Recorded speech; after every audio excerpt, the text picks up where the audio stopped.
In the first episode of this series, we saw that while the modern Western lifestyle has created material wealth, it has also brought spiritual destitution, with traditional morality and family life destroyed. In episode 2, we saw how the 20th century was one of global crisis and tyrants, where revolutions gradually paved the way for a materialist ideology. The 20th century also meant the strengthening of the Marxist and atheist ideologies, while the nuclear family was broken up for the first time in the West. In the end, communism achieved complete success in the world's biggest country, China, as well as Russia and Eastern Europe. In the West, people think they have democracy, but in reality they are overloaded with Marxist culture. Completely unaware to them, this has overtaken traditional culture and replaced family values with selfish materialist values. The mainstream media holds the greatest power over people because it promotes its message to the masses almost endlessly every day through news, TV, movies, and in government schools.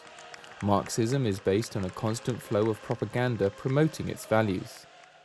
In this episode, we will look at the risks of having complete individual freedom while becoming dependent on the state and how this spreads the Marxist and globalist culture.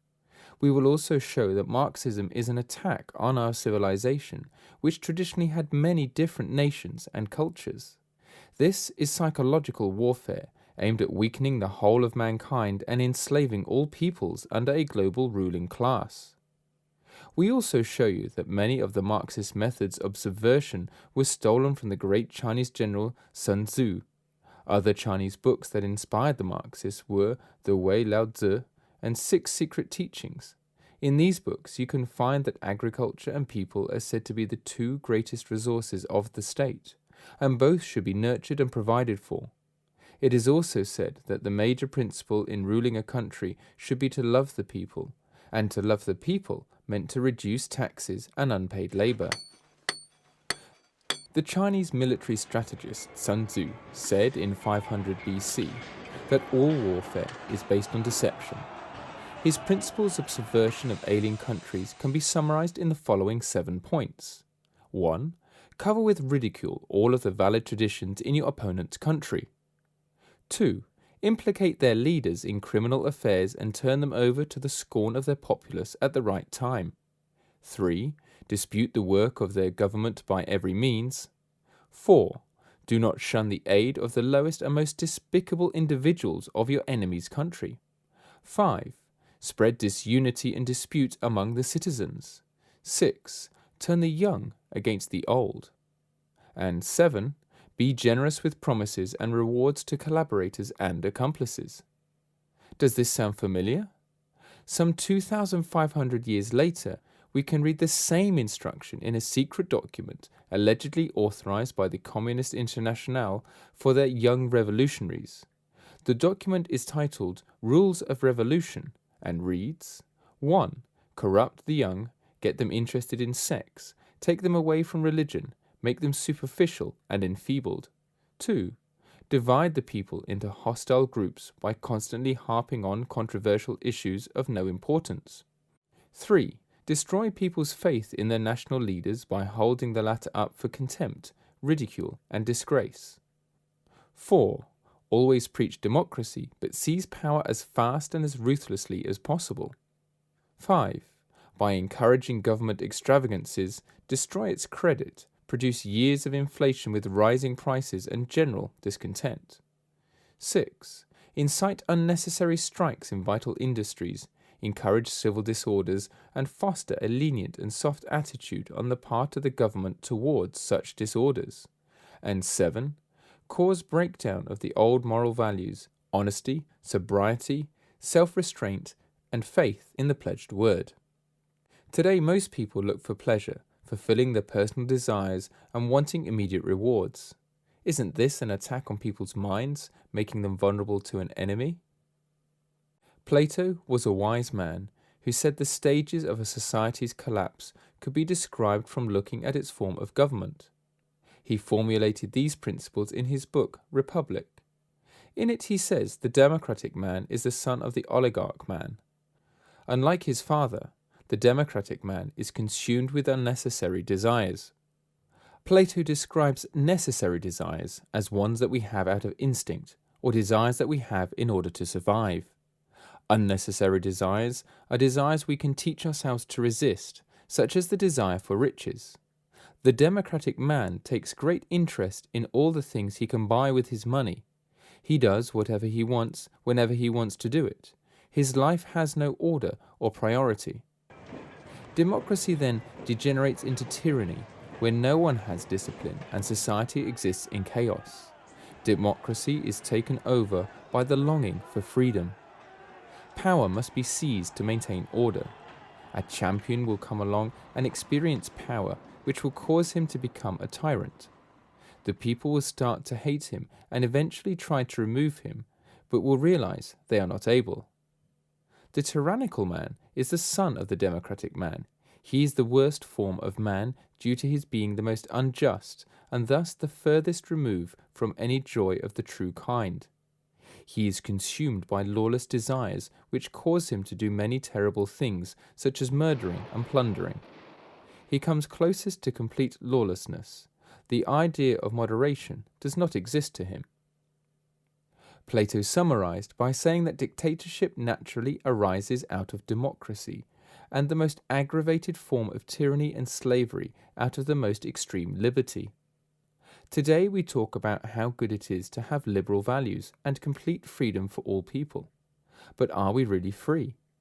Most people must move to a city, live in high-rise buildings and go to work for 8 hours per day, often commuting a few more hours in many cases. When you get home, you need to cook and buy groceries, clean and wash clothes. There is almost no time left for your freedom, since materialism enslaves almost everyone to the salaried job. And if you try to escape from that lifestyle, you will run into a lot of trouble with the state. You will be forced into their system, and no matter how much you would like to raise and educate your children at home, they'll be forced into the school system run by the state. If an enemy attacks this modern society and turns off the power and water supply for these city people, how can they survive? If the transportation of food is disrupted, what will they eat? How can people cooperate with each other in a big city where most people don't have any relatives or friends? Besides, in big cities, who has many real friends these days?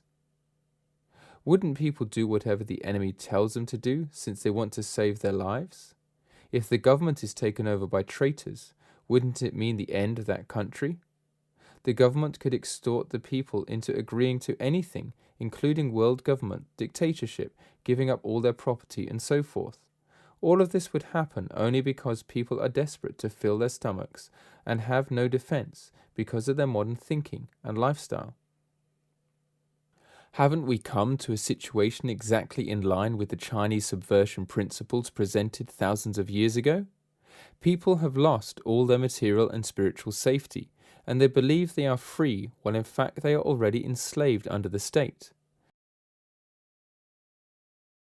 These Marxist subversion principles have been applied to virtually every society across the world. At the moment, the governments and the mainstream media all propagate globalism and Marxist values. Who is the traitor and who is the victim? Karl Marx said that the idea of God was the keynote of a perverted civilization and that this idea must be destroyed. Speaking of feminism as a subversion principle, Marx also said that anyone who knows anything of history is aware that great social changes are impossible without feminine upheaval. If we think about it clearly, isn't the destruction of families the most powerful warfare against the unity of a country? If females and males become the same, won't they repel each other in line with the laws of physics, where opposite charges attract and like ones push apart? The Marxists have attacked the whole world for more than 200 years while the world slept on. The world remained unaware of what was happening for these 2 centuries due to a lack of information that their enemy, the governments and the mainstream media, would never give them. Compare this with people in old times. The farmer worked on his land and stayed very close to home. He ate almost all his meals at home, and he spent a lot of time with his family every day. His sons were working in the fields with him, and the daughters helped their mother at home. He could produce his own food. He cooperated with the other farmers in the village, and he was grateful for every meal he got, thanking God for the food. In the winter time, he had less work to do in the fields, so took care of his animals and repaired his home. Isn't it true that material wealth and comfort in front of a television or computer screen makes people weaker and more vulnerable? If someone wants to conquer the world, isn't this materialist society lacking in faith, family values, and patriotism the perfect system to grasp power? Some people would argue that modern people are smarter than people of old times. However, if we look back on world IQ levels, we see that this is not the case at all.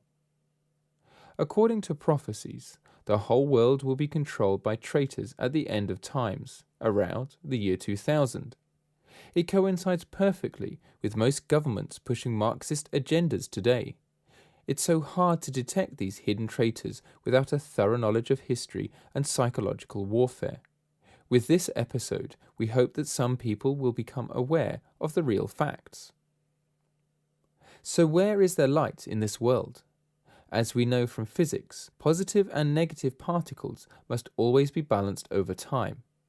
In episode 4, we will look for the positive power in our modern world and how it can give people hope again, reversing the evil trend. In doing this, we will start by looking at the spiritual realm, as we believe that our world is shaped by our thoughts.